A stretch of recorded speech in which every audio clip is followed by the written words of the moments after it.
À l'issue de ce film, vous saurez mettre en service un poste Mig-Mag. Ce film comporte deux parties. La mise en service, le réglage.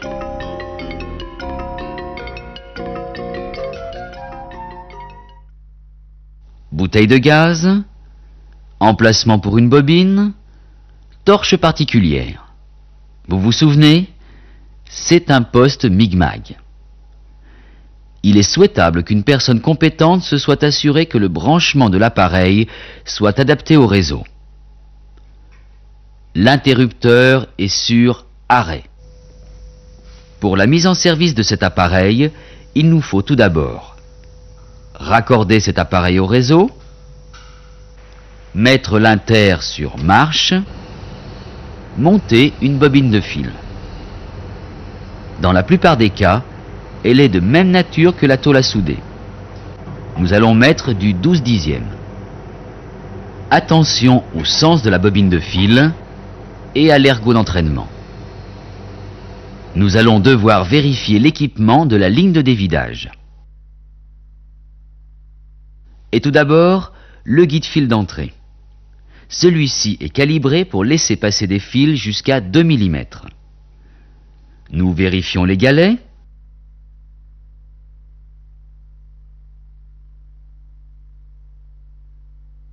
Même valeur que le diamètre du fil, 1,2.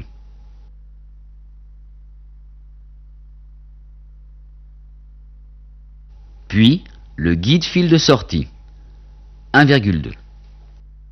Nous devons nous assurer que la gaine de guidage est en place. Nous remontons le guide-fil.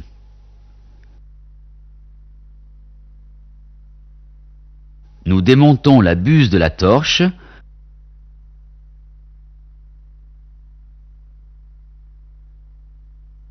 ainsi que le tube contact qui doit être adapté au diamètre du fil. Nous allons maintenant engager le fil. Pour cela, il faut le couper sans le lâcher. Sinon, voilà ce qui se passerait.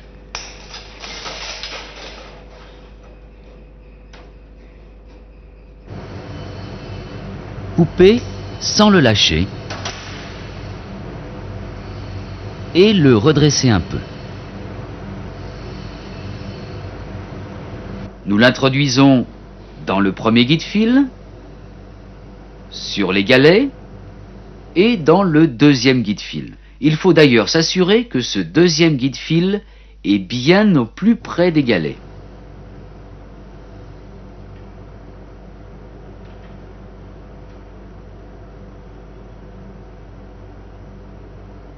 Nous raccordons le faisceau de la torche en engageant délicatement le fil dans le guide-fil.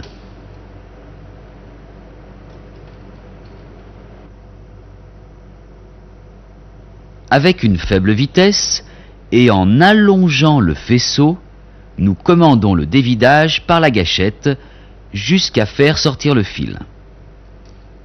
Mais attention!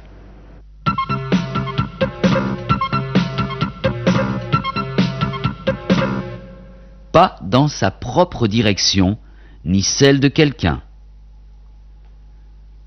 Nous remontons le tube contact et la buse. Là encore, faites attention. Il ne faut surtout pas mettre la main en face du fil, pour ne pas risquer de vous blesser.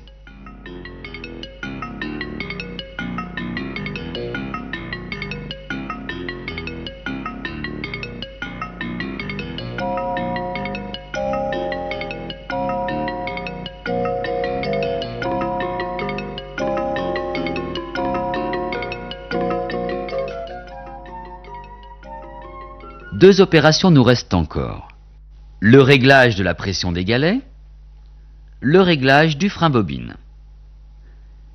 Le principe est que les galets soient serrés suffisamment pour entraîner le fil régulièrement, mais qu'ils patinent en cas d'incident de dévidage.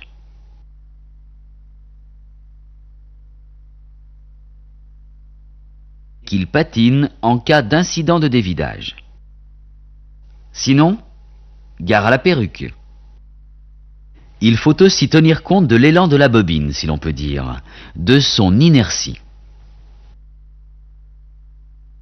Nous allons serrer un peu le frein pour que la bobine s'arrête net. Ceci n'est possible que si l'ergot est bien en place. Nous avons raccordé le faisceau, il faut raccorder le connecteur de pièces. La norme dit que le terme de masse est impropre. Nous allons ouvrir la bouteille, mais auparavant, il faut régler la vitesse de fil à 0.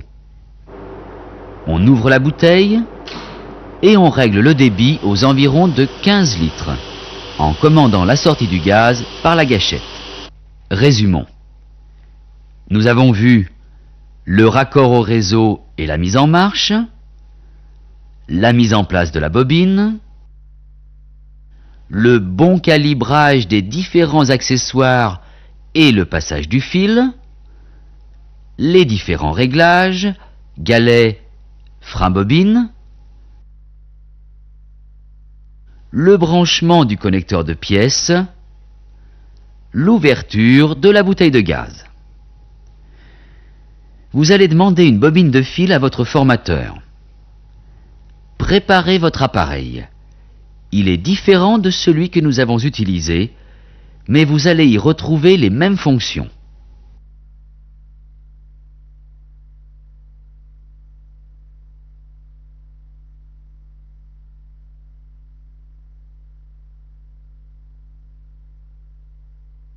Le réglage. Il est très important de maîtriser l'influence de 3 paramètres. Tension, vitesse de fil, intensité. Observons ces deux jardiniers. Celui-ci, en arrosant haut, couvre une grande superficie, mais pas très profondément. Celui-là arrose une petite superficie, mais plus profondément. Si, c'est bien un film sur le soudage, car de façon analogique, lorsqu'on augmente la longueur d'arc, le cordon devient plus large et moins pénétré. Mais, comment faire varier la longueur d'arc? Nous allons faire une première expérience. Pour cela, nous utiliserons une installation mécanisée garantissant une vitesse d'avance régulière et une hauteur de buse constante. Nous avons ici le poste de soudage MAG, avec sa torche, et le chariot à vitesse réglable.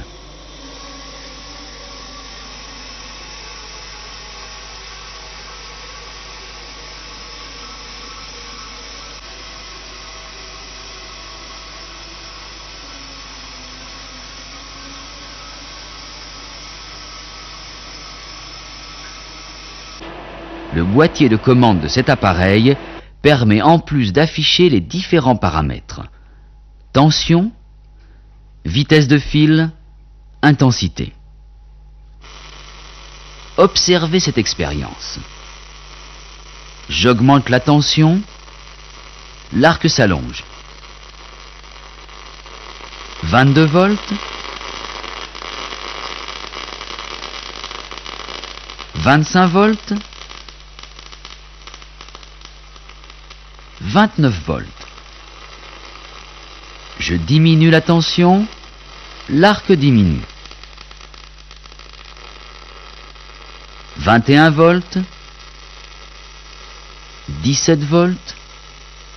La tension augmente, la longueur d'arc augmente, la tension diminue, l'arc diminue.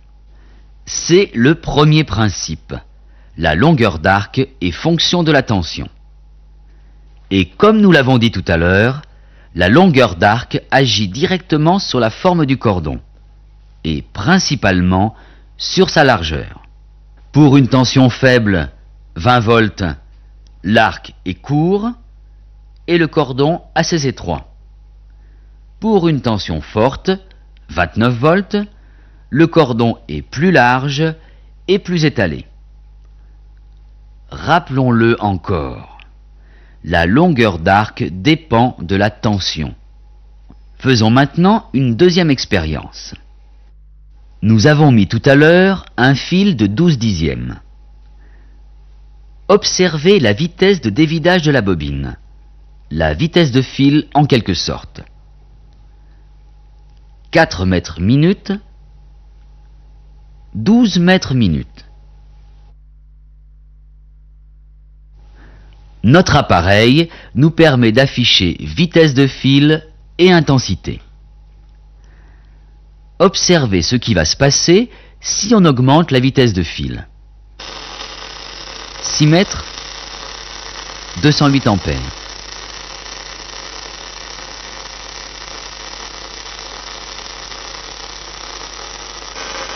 8 mètres, 256 ampères.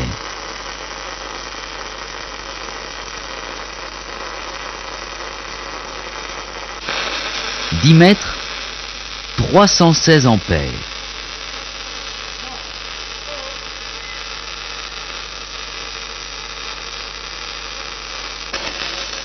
12 mètres, 372 ampères.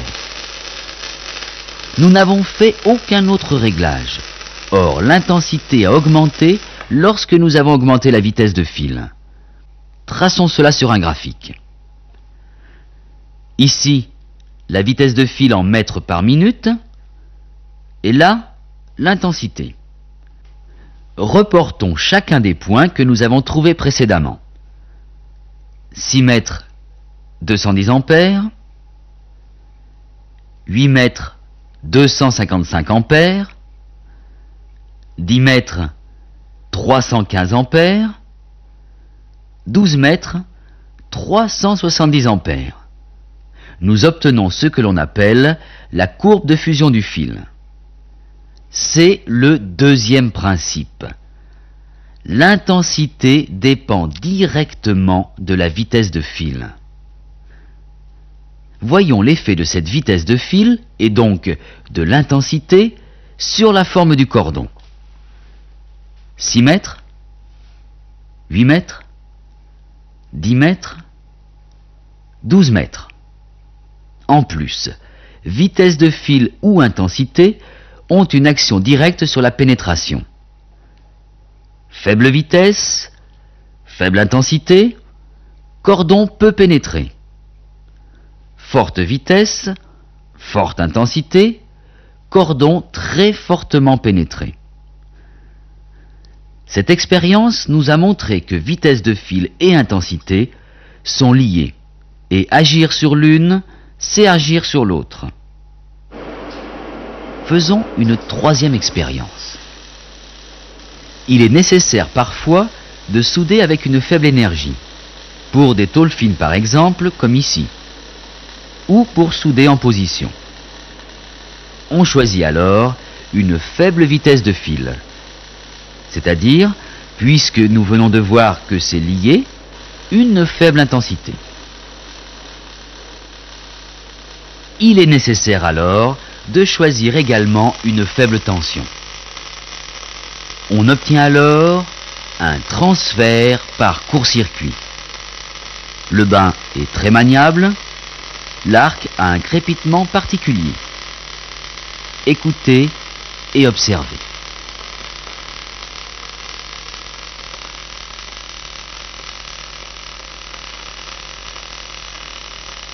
Faible vitesse de fil, donc faible intensité.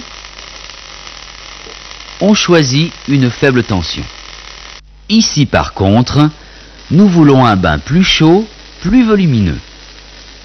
Nous mettons une grande vitesse de fil, donc une forte intensité. Il faut choisir une forte tension. On obtient un transfert par pulvérisation axiale, appelé aussi transfert par veine liquide. Écoutez et observez. On peut résumer cela dans le troisième principe suivant. La tension est fonction de l'intensité.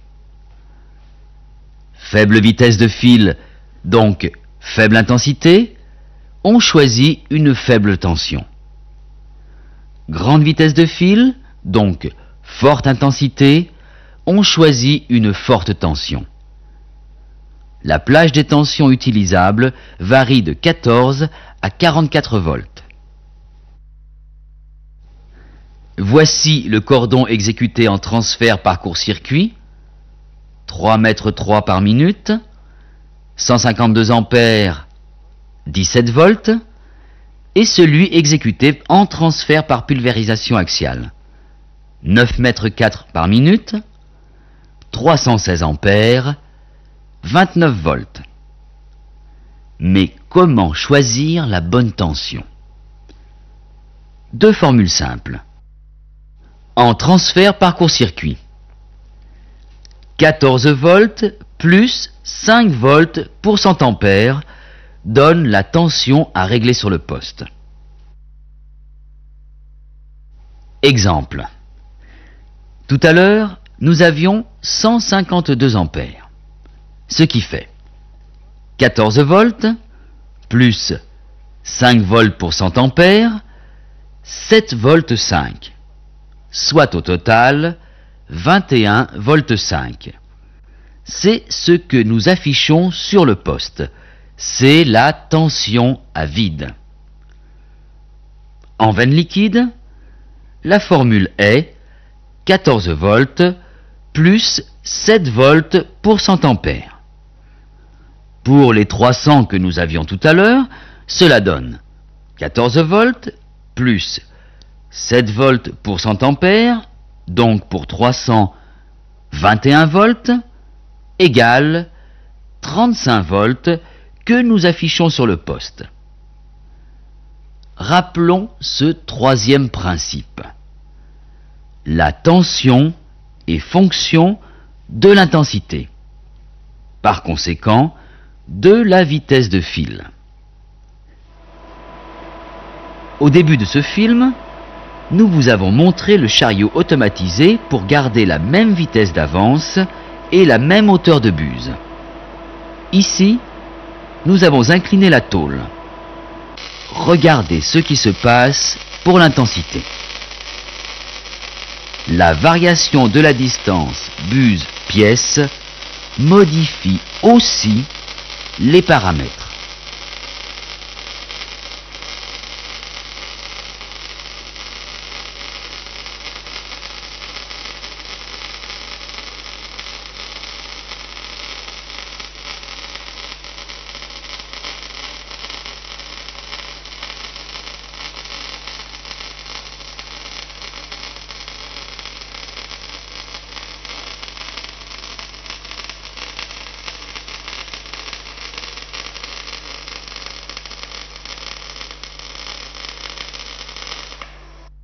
Résumons ces principes de réglage. Premier principe, longueur de l'arc, fonction de la tension.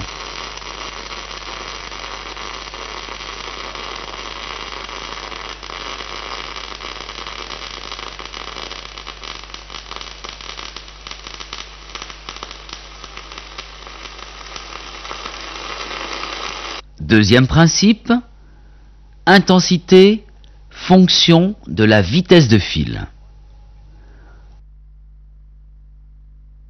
Troisième principe, tension, fonction de l'intensité. Transfert par court-circuit, transfert par pulvérisation axiale. Écoutez le son de l'arc en court-circuit.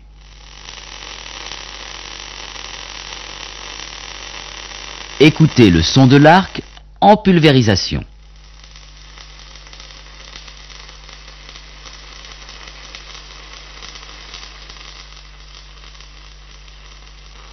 Tous ces paramètres agissent d'une manière ou d'une autre sur la forme du cordon et sont liés les uns aux autres.